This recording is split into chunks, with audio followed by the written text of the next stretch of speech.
You're listening to Countercurrent, the podcast about business, family, and freedom. Hosted by Aaron Smith and Jack Hudson.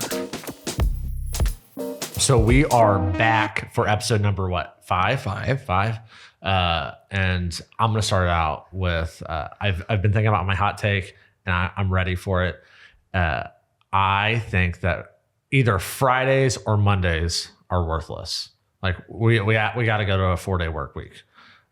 So I know there are some companies that automatically chop those off in the summer and they do, summer hours. But I think that as a society, we should always be on a 3-day weekend, but I'm not sure which one it should be. If you're cutting one off, I'm team cut Friday off. I don't mind the Monday start. It's never hard for me, but by Friday, I'm about noon on Friday. It's over for me. You might as well be done. I'll answer my emails. That's about what's getting done. Correct. Yeah, I think that happened last Friday. That happened office wide last Friday. So we had an exit ramp onto the weekend. No, but I just think that and I know that, back in the 70s and 80s, they thought that we would end up getting to a 4-day work week anyways. Mm-hmm. And so it's interesting to see how in some ways we have evolved to that. In some ways we've done nothing but actually work more. Yeah. So we're still operating on this 5-day work week structure. And I don't even know what the origins of that are. That'll be my homework this week. Why we landed on 5 days instead of, 6 or 4. But I think that if you have the capacity to do a 4-day week, why not? Yeah. If you can get your job done, why not? Well, especially when places like France hardly work. Not to bash them. We can bash them. That's okay. But they have a maximum number of hours they can work a year. And then all of them take 3 months off in the summer. Yeah. So where's that? That didn't translate. I think that I would actually go insane if that was my life. I'd get bored. Part of that's I'm lucky that I enjoy what I do. And, I've shared with you, and I think I've shared here before, my morning routine is insane. I wake up at 4, do my devotional, read the paper version of the Wall Street Journal that it comes to my house. And then my most productive hours of my day are from, 4:45 to 6:30 when my kids' light turns green in their room that they can come out. So by the time that 3 o'clock comes around at the end of the day, I'm done. Yeah. I'm done. Yeah. But I wouldn't mind working that into my work week anyways. No, I think the thing is you don't really stop working. If you have a 3-day work week, it's now you're going to wind up doing that landscaping project you didn't expect or doing something around the house or taking your kids to do something. Yep. You're not going to be less tired if Correct. You get a day back, right? Yes. Just personal life will fill it. So no, I think that'd be a great thing. How do you think hybrid work has changed that? Yeah. Well, I feel like it's probably got a little bit more. I think this leads into our topic for today, but hybrid work, I think, has forced people to be on the clock, sort of around the clock. Mm-hmm. But it makes look at that. Yeah, on the clock, around the clock. There you go, buzzwords. But it also gives you a lot more flexibility. Anybody I know that works hybrid, if they needed to take a doctor's appointment in the middle of the day, or go run errands, and it's more convenient now than tomorrow we have a packed day. They're free to do that, but also they might have to answer a text at 7 p.m. or they might have to go to more dinners or evening events. Whereas if you have the traditional 9 to 5, you're going to go in office, be there, leave, turn your computer off. So I think hybrid work has forced the death of 9 to 5. Yeah, that's good. Yeah, it's funny. I look at the way that our world is kind of structured now, and it's so hard to believe that 20 years ago, most people were on the 9 to 5, right? They could just leave everything at work and go home and actually shut off. And I don't know how many jobs that are out there like that anymore, right? That you can actually shut off and on. I feel like it's more like a dimmer switch. Yeah. now. Well, and I think that the jobs that are like that are very much like corporate America jobs. The ones that still require you to go in every day. But I think even those, like you said, are going to hybrid and aren't requiring that as much. And a lot of people get sick of those jobs because they feel like a number. I don't know that many people that have loved corporate America out of school. which means they wind up going to a smaller business or something local. And then it's less 9 to 5 and you're all like a team and a family. And maybe you're a team of 10 or less, maybe you're a team of 50 or less, but either way, you know everybody in your office. And it makes it harder to turn work off because those are still the people you're going to get drinks and dinner with. And now you're talking about work at 8 p.m. on a Friday. I think that's interesting. When I was on the Hill, when we were in session, we were in the office at 8 a.m. to 6 p.m. in a suit, no questions, right? Like hybrid environment did not exist. Now I know that COVID has changed a few things on the Hill since I was out there.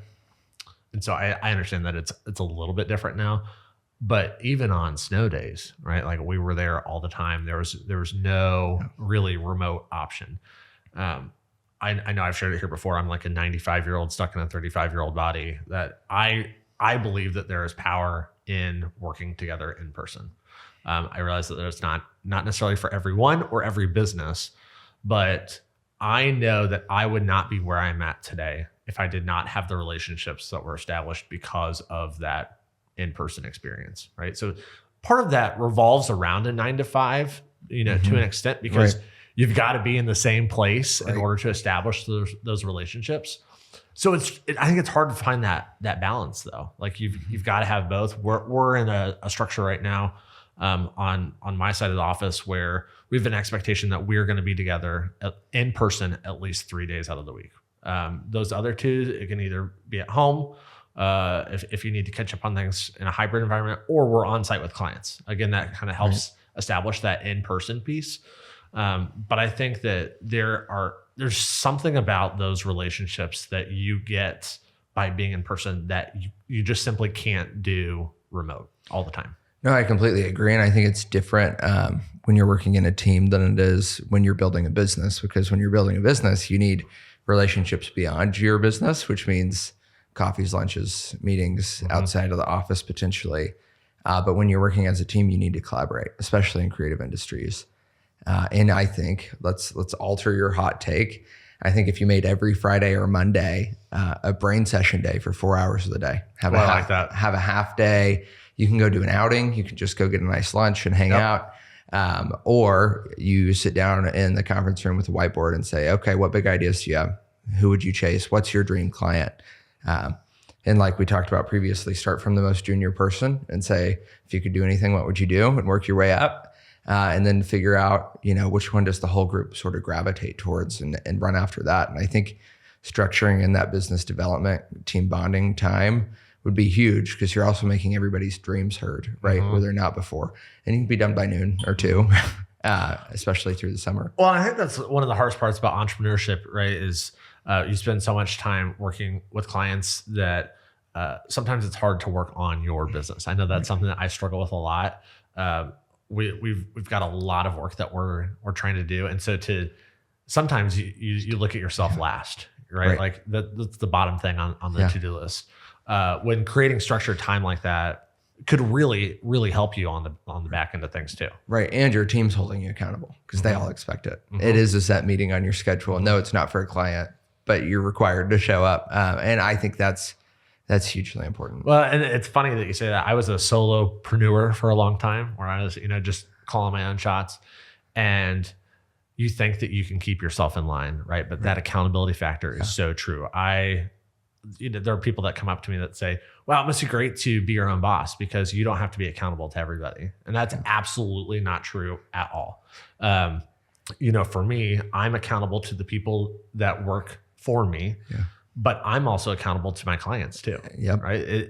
I actually have probably more accountability than someone in a normal. I have 20 bosses, not one. Yeah. Than someone in a normal 9 to 5 has, because now that accountability structure is, dispersed, just like, on city council, I have 12,000 bosses, not just one. So, it's a different structure and you have to look at accountability in a different way. But I think that accountability is good for everyone across the board, no matter what your structure is. So I like that idea, because then your team holds you to account when you're in those sessions on Fridays. Where are you? Yeah. And I think that's an important thing. And it's a scary thing about going from a solopreneur to having a team is oh gosh, I can't just take Friday off if I want to now because we have the set team meeting. And people want to get feedback and want to report. And that can be a scary thing because it's like, okay, when are you ready to give up that level of freedom and start not only being burdened to your clients' needs 7 days a week, but also now you have to be burdened to your employees' needs 7 days a week. And that's an interesting balance and something we think about a lot. Someone who is a good friend of mine that's also a business owner, we were talking about the ideas of one-on-ones, right? The accountability there. Especially for people that work for us. And I know that one of the things that I learned early on in my career was one-on-ones are so valuable, but also the urge to move those around on your calendar is high because of the other meetings that could come in. I try so hard not to move those around because it's so important for them to know that it's a priority for me. Again, with the number of things that are coming through that you're trying to fit into whatever structure that you have, whether it's a 9 to 5 or, another type of setup that you have for your business, making that time purposeful is so important for you, to hold yourself to account, but also for them that they have that rhythm to expect too. Yeah. So how do we structure, what is the new 9 to 5 then? What is the ideal form? I'm asking the audience this as well. What's your favorite way to work? Kevin O'Leary said when COVID happened, when it wrapped up, he said, okay, all these people are working remote. I don't care if they work remote, but the deal is if you work remote, you have to answer me 24/7. He's like, you can take time off. If you have your work done, go. But if I call, you're going to answer because I don't hold you accountable 8 hours a day anymore. Yeah. He said, or you can choose to go into the office and work 9 to 5 and then I'll leave you alone. It'd be fascinating to know who chose what. Yeah, the ratio on that. Yeah. Because I have a lot of friends that, they love the 5 p.m. cutoff, right? And then I know a lot of people where I would rather answer an evening email to go be able to go have a 2-hour lunch meeting if I want to, or meet somebody new. And I just had lunch with a mentor the other day and he said some people wouldn't take lunch with you because they would think it's a waste or they're not going to make money off it. And that's such an awful attitude. Awful. It doesn't matter what level you're at, whether you're a mentor or a mentee. It doesn't matter who you're meeting. You don't know where they're going to be in a year, let alone 10. And think about where you were at that time. You never know where you're going to wind up. Well, and I always remember the folks that when I was just getting started, the ones that were willing to take a meeting with me, right? And now we're, what am I, 15 years out of that, and it's more of a level playing field. I always remember the ones that were willing to do that. And in all honesty, those ones are the ones that are now more successful now than their own peers. Yeah. Because I think that they are willing to be flexible in that. Yeah. Well, and you do eventually remember the ones that won't meet you with you too. And that's not, we talk about it all the time. It's a very small world. It never hurts to be nice to somebody for an hour, right? It's never going to do a bad thing to go be nice to people, and meet with people. It's a great thing to do. And if you don't click, that's fine. Maybe you don't do it again, but hey, you tried it and you know each other now. Well, and it just naturally expands your network too. Right. The world's so small, as you and I both know. Yes. One of the things back to your initial question about, what's the normal routine? For me, I know that I am way more productive in the mornings than I am in the afternoons or evenings. So that's why I stack my day before noon. I will, like I said, get up, do that 2-hour stint in the morning before my kids wake up. And then I go to dad mode for an hour where I'm hanging out with my kids, cuddling on the couch, reading a book, doing breakfast, getting everybody changed, and then out the door. And then I come in for a few hours to the office and try and crank things out. Then I'll do a few meetings, lunch, do a little bit in the afternoon. And then again, by the time that 3 o'clock comes around, I'm gassed. I'm out. Yeah. Initially, I started to feel guilty about not staying in the office until 5, which is so silly because I call my own shots. I can do whatever I want. But I did. I felt guilty because that's the normal clock out hour. And it was actually a friend of mine who called me out on it. He's like, you're putting in more hours than anybody else is throughout their own day. Call your own shots, leave at 3. That's fine. And I think that, what you said about putting meetings throughout your day. Like, you still got to make sure that you make ends meet for time to work your clients. But what I have found is when you're able to stack your day the way that you want to, a lot of times you work more than what you think you are. But it's important to keep those boundaries in place to make sure that you're not overworking yourself too. Right. Well, and you have to think about opportunity cost of it too. If you don't make time for that meeting, yes, you're not getting as much time to work today. And maybe you have to make your project durations or estimated completion date way down the road. But the opportunity that comes out of that lunch meeting and making time for it and giving yourself time to rest so you wake up and do really good work is hugely important. And that's why you hear all these CEOs, the celebrity ones, they all have different schedules. Some wake up at 4 a.m. Some sleep in until they wake up. Like I think Bezos sleeps till 9. And then he gets up. I can't imagine that. He gets up and has breakfast and then sort of moseys into the office. And then he makes sure every decision he makes is a very good one. He's like, maybe I'll make 4 decisions a day. Good for, that's awesome. But and then other people are just one thing after another, after another, after another. And that's how they function. They say Musk schedules his day in like 5-minute intervals or something. It's wild. So if you get 3 of his blocks, you're getting 15 minutes, you know? I think everybody has to find their own rhythm that works for them. What works for you? What works for me? I do the best if I get up and can go to the gym. I know I'm most focused if I do that. If I can do that and have a black cup of coffee, I can be good till lunch and I can just be hyper focused. But typically if I get up and I either do that or get straight to work, I'm most productive when I first wake up. And I think I've even seen videos about how men are most productive like right when they wake up. It's like the most productive point in their day. It's just how their bodies work. So if I can do that, I can normally like fire through every email I need to make for the day and then be set to just work for the rest of the day or go to a meeting or this or that. And I love my days where it's meeting, and I get to talk to people all day.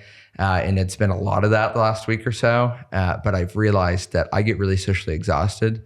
And then by the evening, I kind of just want to be left alone. Yes. Because I'm like, I've talked to people all day. It's the last thing I want to do. So that's a balance too, because I get really excited to have those meetings, but then it's also beware of the burnout. Yep. When, so I throw in a scenario out there. The way that I work is stacking my morning. What if your boss is that way, but you're an afternoon guy and would like to work in the evening? How do you do that? Yeah, I know a lot of people that are night owls, right? That they want to work from, maybe they get on the computer at 9 p.m. and work till 1 a.m., right? I think you have to find a balance and figure out if that's okay with the person you're working with, right? And then have set time where you're going to be available no matter what. So it doesn't have to be 9 to 5, but it does have to be something of, no, I promise, I'll be available in these hours always. Because I think about it, our first probably future hire will be an editor. A lot of editors like to be at night owls in a dark room, edit away. But you still have to have time where, hey, I need to go through revisions. I need to talk through this on you and with you. And I don't want to have to schedule that. Like you either need to be in the office or we need to find some time to do that. So I think you still have to have that structure of, I need you to be available in this time frame. And maybe that's, hey, we're going to have a call every day at 10 a.m. And talk through things. And then, get back to my emails within an hour. It'd be great. Unless it's after 6 p.m. or something. Because I think that's really important. And then, I know you're an early guy. I've actually sent you things at 4 a.m. so that you will have time to look at them in the morning. So I think knowing each other's flexibility is super important too. If you have a night owl who's going to start editing at 9 p.m., send it to him at 9 p.m. and be like, hey, for your evening edit, do this. I think it's all collaboration. And I think if you let people work when they're best equipped to work, it's probably for everybody's benefit. Well, not only that, but it's like a good retention tool too. Because if you're willing, as a boss, if you're willing to get out of your own way to equip them to work the way it's best for them, great. Right? Like it works for you, it works for them. It does take a little bit more time and it is a little bit, it is a little bit clunky. But I think that I've seen a lot of bosses that say like, This is the way that I work. So everybody that works for me has to do that. And I just don't think that that's the way that you can grow and scale a business. It should not all be around you, because if it is, and you step out of the equation, then it all breaks down. Yeah, absolutely. I think this raises another question, which is hourly versus salary pay. I met with an entrepreneur, another business owner, a couple of weeks ago. Everyone in his team's hourly pay. That's how he does it. Interesting. He says, if you want to make more money, find some way to contribute more value, and we'll pay you more per hour for that. And I thought that was super fascinating, because I'm typically not a fan of hourly pay. Yep. I think that it encourages people to move slow, especially internally. And to me, if you get all your work done and you want to take Friday off, or half a Thursday and Friday off because we have a slow week, go for it. You shouldn't not get paid for that. You got your work done, and we didn't give you more to do. Correct. It's on you. Right. That's on us. So, and I think the 9-to-5 thing parlays that, because maybe you're not having people work consistently 40 hours a week. Who knows when they're working, right? Especially if they're hybrid. Does that matter if they get their work done? I don't think it does. I'm much more on the same page that you are. And I think of the number of times that I have to track hours on my end. If I'm asking my employees to do that too, the amount of time that's going into just that administrative overhead, I don't care. I would rather you just get the work done, right, than have to track for me what you're doing. Yeah. Right. Part of that's on me. Like you're accountable to me and I'm accountable to you. I need to know that you're, crossing these things off the list that we both agreed on. But you should not have to jump through like these artificial hoops to make sure that that happens. Yeah. And to me, if you can get what I expected you to take 8 hours done in 2 hours, you should get paid more, right? You're doing more. So that's a great thing. And someone you work with told me once, when they do hourly work, she said, we're heavy pourers and you're getting a lot for your money. And I thought that was, a great analogy. And I've taken that back, and we've started to do more hourly work for people, but it does not encourage us to work slow. How fast can we get this done? Yep. If we can do that and provide them a great product, then we'll probably get another job with them to go do that again. And I think there's nothing wrong with that, but I would rather charge a premium and work really fast than be encouraged to take as much time as I can with something. Well, and I think it goes back to the initial question too on like, what's the ideal environment? Is it 9 to 5? Is it 8 to 3? Is it, how do you fit in? There's some people that would rather work just a few hours a day, but work all 7 days of the week. I'd rather have like those set times to step away because it makes me, I think, a better boss, a better leader, a better friend and husband and dad, most importantly, to have those breaks and times at home. But that's what's also really weird about the kind of blur of that 9 to 5 is I remember growing up, like my mom and dad were able to be super present at home at night and on the weekends because there was no way, like you had to physically go into work in order to work. And I caught myself on it this morning. My daughter got up a little bit before the green light went off, and I'm a mushy dad of a sweet 3-year-old that, of course, when she came up to cuddle next to me on the couch, absolutely, break the rules. Come on, come in next to me. But I was still working on my computer. Right, I was trying to get a memo done for a client, and she was next to me, and I caught myself like, no, like this moment is not supposed to be, for work. A client, right? Like I need to shut my computer. But when you're accessible all of the time and you don't have boundaries like that, it can get really blurred where you're actually wearing 2 hats. You're trying to be a business owner and a dad, and you're not wearing either of them well. And so like figuring out how to, 1, be cognizant of that, but 2, figure out how to take off which hat at which time is so important. And I think will only get more important as that blurs more. Right. Well, and you can never really take off the dad hat, right? If that needs you, it needs you. So it's more so, when do you silence the work hat? And I found that happen quite a few times in the last couple of weeks. I've had clients call at 7 p.m. on a Saturday and be like, hey, I just had this idea, or I saw this, or I saw that. And part of that is our work is our passion, and we go to events outside of the office that are for work and this, that, and the other. So everybody they become your friends too. Yep. So it's like, I'm not going to not answer this call just because it's a Saturday if I'm free. But you're also mindful of, I'm stepping aside at a family birthday party to answer 3 emails real quick. And you're like, should I be doing this right now? Yep. Can they wait? Well, it's not 5 yet. It's 4:50. Should I answer this? So it's an interesting battle. And some people's days start at 7 a.m. Yep. They start answering things the minute they wake up. And they go till 8 p.m. I have one client that seems like consistently emails me at around 5:40 every day. And I'm like, I'm like, can we message starting at 9? And then we have 8 hours to work things out, which I don't mind. I try to start work day by 8 a.m. every day, which is great. And I like doing that. And if I can send an email really early, I will, because I kind of hope it impresses somebody at some point that I'm on my game. But yeah, it's weird because the lines do blur. They blur all the time, especially if you're a business owner. Because I have a friend that said his job is supposed to be 9 to 5, but it's turned out to be 8 to 5:30, pretty much. That's kind of to be expected, especially when you're working across time zones, when you're on Central Time and everybody else is on Eastern. When we were going through, I think I've shared here before, my wife and I went through infertility for a long time. We were trying to figure out how to grow our family. We ended up going down the adoption route, got matched with our son in Korea. And that was right before COVID hit. COVID hit and our time frame moved around a little bit because Korea is obviously right next to China. And so it was really hard to get over, to Korea. We got permission to go, traveled in October of 2020 in the height of all the COVID restrictions, had to quarantine in a government facility when we landed in Korea. And then we were there for 2 months. And I joke, like, I've actually never been more productive in my business than when I was operating halfway across the world.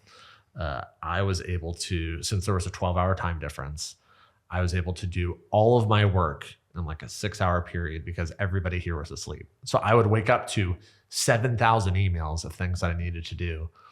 But there was no collaboration back and forth because I was able to knock through all of them, send it all back. Right. And then while I was sleeping, they were able to go through and pick it apart. And so that was, a weird experience that I never thought that I would be able to, experience. But really, even before I was a parent, that taught me, it's really important to have boundaries and barriers in place. Right. That was a barrier that we had to have because we were a 12-hour time difference away. But I brought that into my life now as a dad, where I try really hard from 5 p.m. to 8 p.m. to be a dad first. Obviously, if there's a client call that comes in that is important or timely or an emergency, I'm absolutely going to take it. But like, I will go and leave my phone at home, to go on a walk with my kids from 5 to 6, because that makes me a better dad and husband, but also makes me a better, I think, employer, a better vendor for my clients, a better partner for people that I'm working on projects with. At first, when I started my business, those barriers were not in place. And so I was trying to wear 17 hats at the same time. And again, not wearing any of them well. But I found that putting those barriers in place, whether it's, being a dad in the morning or finding how to, dedicate that time from 5 to 8, it better structures your day when 9 to 5 doesn't really exist anymore. Yeah, absolutely. And I think Emily and I probably struggle with that because we work together too. Yeah. So yeah, I don't know how you do that. If we have an idea, right? I'm like, hey, I'm thinking about work right now. She's like, do you need to talk about it? Do you have to right now? It goes both ways. Yeah. And I'm like, yeah, otherwise I'm not going to sleep. Yes, let's just talk about it. So we'll find ourselves driving on date night, going downtown, and we're, talking about like, what if we did this? What if we did that? We should tell the ex-client about this, which is difficult because we'll go in spurts of like a bunch of jobs come in and we're like hyper-focused and excited about things. So we'll have a bunch of ideas and it's like work doesn't stop for 2 weeks. Yep. Like we're talking about it all the time. We're telling family about what we've got going on. What do you think about this?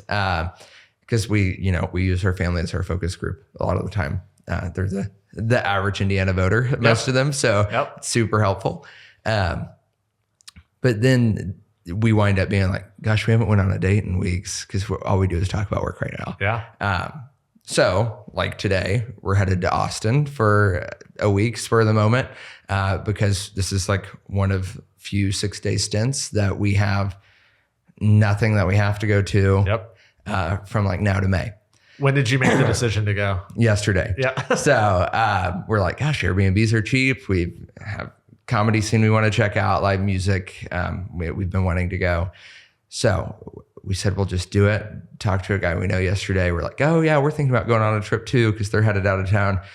He said, you'll never regret traveling. And we said, okay, we'll go book the trip. So it was a nice nudge that happened to us last time we took off for Maine because a business trip got canceled. And we said, we already have the week blocked. So we're going to hop in the car.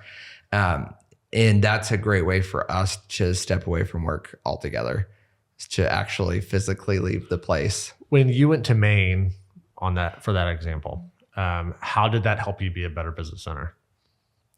Yeah, I think it gives you a lot of clarity just to be out and away and see something new. I think when you come back with fresh ideas, always. If you take a break from something, you have time to think. Like you talked about sitting in the car without your phone when the blackout happened. Yeah. You're like, gosh, I have all these ideas now. Because you actually have time, you have quiet. Yep. And you see a different part of the world. And yes, it's all the US, right? Yep. It's all the same if you're doing a road trip for the most part. But you still see when we go work in Missouri, things are so different in the Missouri scene in our industry than they are here. And I'm sure we'll see that in Austin too. Austin is a huge arts community, right? If Indy's the sports capital, Austin's supposed to be the live music capital. And I play guitar and Stevie Ray Vaughan got his start there. And I'm like, I want to go to the club where he played when he was there, in the comedy scene, in the food scene. And it's a bunch of really good people gifted at their craft. And I think seeing that can inspire you across the board and see how they do things differently. And we're going to the speakeasy bar one night that you have to make reservations to, right? And you think, oh gosh, that seems like an odd way to run a bar, right? Right? Like how did you get the first reservation? And now they're packed and the only opening is 11 p.m. Yep. It's like, well, they must be doing something right. Correct. And then you wind up learning from that, and we'll probably wind up being like, oh, this is so cool. We need to make exclusivity for our clients. Yes. Like we need to build that up. So I think it inspires you, it refreshes you, you come back well rested. And I think that's true with about any trip. I think breaks are so important. And yes, we'll have to do some work while we're down there since we decided yesterday. But I also just a very patriotic guy. So I like taking road trips and seeing different parts of the country and be like, oh, I didn't know that was here. Like we're staying in Little Rock tonight. So we'll see. Maybe we'll get to drive around tomorrow morning. That's fun. Yeah. Go to Bentonville in the Walmart. Yeah. There you go. I think that one of the things, this is a lesson I learned from my pastor. They were talking about how marriages can be successful and you need to make time every day. I think what is it? Every day, every month, every quarter, and every year, right? That looks different. So like every day it's like, all right, what's your, one-on-one connection point that you have at least one day. So you're not, just roommates. And then, make sure that you go on a date, same thing for every quarter, but then every year, what are you doing to get away, to give yourself some space? I think that's true in business too, right? Like when I'm at an impasse on a daily basis, I will go take a walk around the block. Yeah. It's such a small thing, but when you leave your phone here and you take a walk around the block, suddenly all of these ideas, for me at least, they come pouring in. I try once a month to schedule a day where I don't have anything on my calendar. That's like my catch-up day. Right? So I will block it off so that people can't schedule for me. And then once I see that day coming up on the calendar, like it's like a breath of fresh air. Yeah. And then every year I do at least one vacation, obviously, but then I do one day.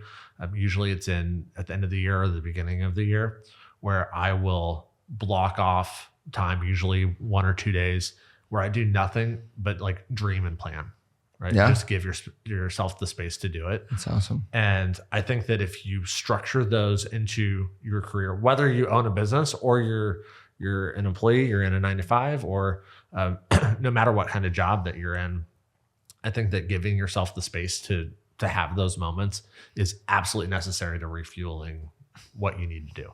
Yeah. And I think it's important, like you said, to do that in your personal life and your professional life. I found that not just for us, but also for clients I know, the ones that are happier at home are better at their job. Yep. Like 100% of the time. Because, work can only do so much to fulfill you, and personal relationships carry a huge weight as well. So for this is a break from work and a creative influx, but it's also time for Emily and I to be together, not working the whole time. So we'll try to finish all of our work on the drive down. And then when we get there, we're there.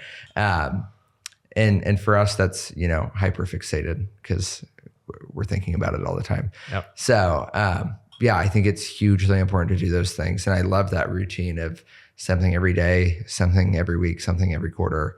I think that's prime example of how you need to structure that.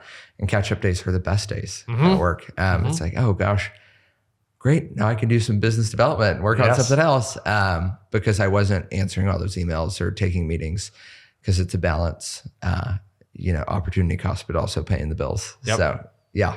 It's funny. Someone that has access to my calendar saw that, that I have the day. And then she said, you have all these things scheduled on that catch-up day though. And I was like, yeah, no, I already have like a list of things that I want to catch up on. So I schedule out my catch-up day. So it's not just like a vast expanse. Yeah, right. Where like, then I won't get anything done. Right. I still want it to be productive, but. One I found since being out of school, days go so much faster than they did. Because in college, right, you'll go to 7 different classes and then you'll do this and then you'll hang out with so-and-so. And it feels like you were just like, it took forever to get through all that. And now I'm like, gosh, it was 9 and now it's 6 and I'm eating dinner. Where did the day go? Yeah. It's crazy. So it's weird to have to create the self-imposed structure and make sure you get all your things done. And then there's just never enough time. Yep. There's never enough time, which is why you should take the opportunities to travel and take a break, because everything goes so fast. It's true. Well, Austin has not been on our list of places to go, but we might have to add it to the list. We'll report back for sure. Yeah, we're very excited. No, it's been sort of somewhere I've wanted to go for probably 3 or 4 years. So never been to Texas. Okay. Other than the airport. Yeah. Well, that doesn't count. That can be another hot take sometime.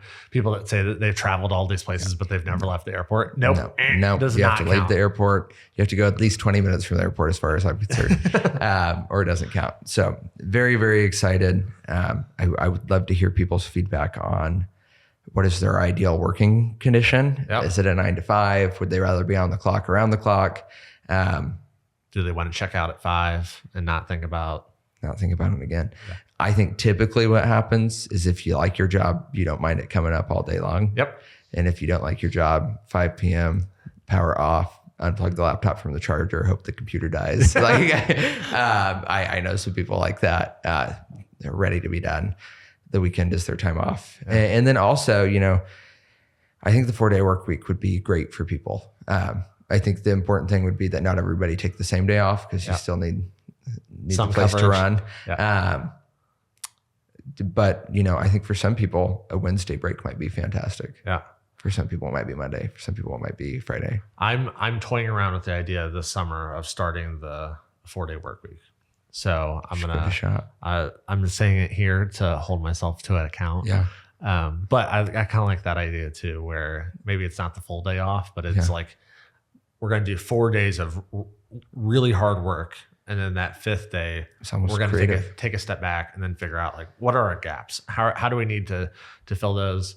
And then figure out, okay, take the rest of the day to. Yeah. Well, and I think that, that's something that I feel like it's always hard to make time for business development and things that don't pay when you are busy. Yeah. I think scheduling that in of, weather's nice, we're going to go sit on a picnic table and talk about what we want to do when we grow up. Yep. It's like, that's a great thing. And, maybe Emily and I will start doing that more, because I feel like we have all of these ideas. We should make, Google used to let all of their employees spend, I don't know if it was an hour a day or an hour a week on something, on a passion. Yeah. So we did this in elementary school. I have an elementary school teacher that had us do like the creative hour every week, and we could work on something we wanted to do, something else. Now I don't remember what I worked on, but something groundbreaking, I'm sure. I'm sure I probably solved like world hunger or something. Or at least square pizza at lunch. Yes, for sure. Absolutely. Eat more pizza. But I think that model, I think if you put that into 4 hours every Friday would be huge. And you'd probably come up with your best ideas there, or work on those ideas. So for us, if it's business number 2 or 3, spend that time and make this always our future project time. That's for us and not for our client. And yes, we'll answer the emails, but this is our work time for us. I think that's a great idea. Yeah, you have to have it. And I think that, pushing yourself to figure out what it is, no matter what kind of business you're in, I think that you have to do it. So I guess one of the things that I want to know for people that are listening, like tell us what that ideal environment is for you. How do you function the best? What is it like if you have a boss that doesn't function the same way or on the other end, like doesn't respect the way that you want to work? How do you balance that? I would love to be able to share more of what other folks are saying. And then if you do own your own business, like how do you structure your time? Like I would love to know that, I know it's different if you're a business owner in an industry like ours. If you own a restaurant, those are wildly different hours that are hard to have boundaries around. What is quote unquote 9 to 5 look like to you? Right. And how do you make time for the next big thing? That's huge. All right. Okay. We'll see you next week. Have fun in Austin. Thank you.